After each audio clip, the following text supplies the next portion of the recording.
राजगढ़ गांव में गोपाल नाम का एक किसान रहता था।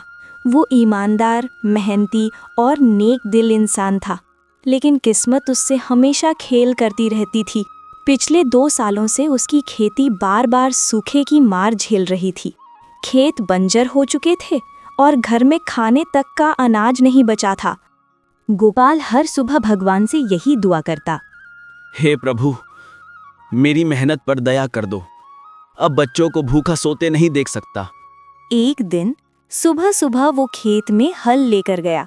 मिट्टी सूखी थी, हवा गर्म थी और सूरज सिर पर आग बरसा रहा था। गोपाल ने हल चलाने की कोशिश की, लेकिन मिट्टी इतनी सख्त थी कि बैल भी थक कर बैठ गए। शायद अब किस्मत भी थक चुकी है। थोड़ी देर बाद उसने हल एक ओर रखा और पास के पेड़ के नीचे बैठ गया। तभी उसकी नज़र मिट्टी के अंदर कुछ चमकती चीज पर पड़ी। उसने हल से मिट्टी हटाई तो देखा वहाँ एक पुराना पीतल का हल दबा हुआ था, जो हल्की सुनहरी चमक लिए हुए था। गोपाल ने उसे उठाया और घर ले आया। शायद इसे बेच दूं तो कुछ पैसे मिल जाएं। रात में जब वो उसे साफ कर रहा था, अचानक उस हल से एक आवाज आई, गोपाल डरो मत, मैं इस धरती का पुराना हल हूँ। जिसने मुझे ईमानदारी से पाया है, उसकी मेहनत कभी व्यर्थ नहीं जाएगी। गोपाल डर गया, लेकिन आवाज में करुणा थी। तू कौन है? मैं उस किसान का हल हूँ जो सदियों पहले इस धरती को सींचता था। अगर तुम मेहनत करेगा तो मैं तुझे फसल दूंगा, लेकिन याद रखना, मेरे साथ कोई लालच मत करना। मैं बस इतना चाहता हूँ कि मेरे बच्चे भूखे न सोएं। अगले दिन उसने उस हल से खेत जोता। मिट्टी पहले जैसी नहीं थी, मुलायम और नमी से भरी हुई। गोपाल ने बीज डाले और रोज पानी डाला। कुछ ही दिनों में खेत में हरी हरी फसल उगाई। पूरे गांव में चर्चा हो गई।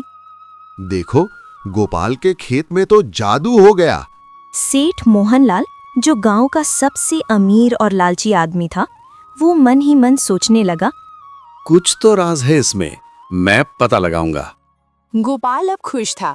उसने पहली बार अपने बच्चों को भरपेट खाना खिलाया, लेकिन वो उस हल को हमेशा सम्मान से रखता और कभी किसी को दिखाता नहीं। एक दिन गांव से सेठ आया और बोला, गोपाल, सुना है तेरे पास कोई जादुई हल है? सेठ जी, हल तो बस भगवान की देन है। जादू मेहनत में है, चीजों में नहीं। सेठ को यकीन नहीं हुआ। उसने सोचा, ये जरूर झूठ बोल रहा है। मैं आज रात इसका हल चुराऊंगा। रात को जब सब सो गए, सेठ चुपके से गोपाल के घर में घुसा और वो हल उठा लिया। लेकिन जैसे ही उसने हल को छुआ, हल चमकने लगा और एक आवाज गूंजी, जिसके मन में लालच है, उसे मैं कुछ नहीं देता। मेहनत के बिना फल नहीं मिलता। अचानक सेठ की आंखों के सामने अंधेरा छा गया। वो डर कर हल छोड़ भागा और अगले दिन पूरे गांव में कहने लगा, गोपाल के हल में भूत है।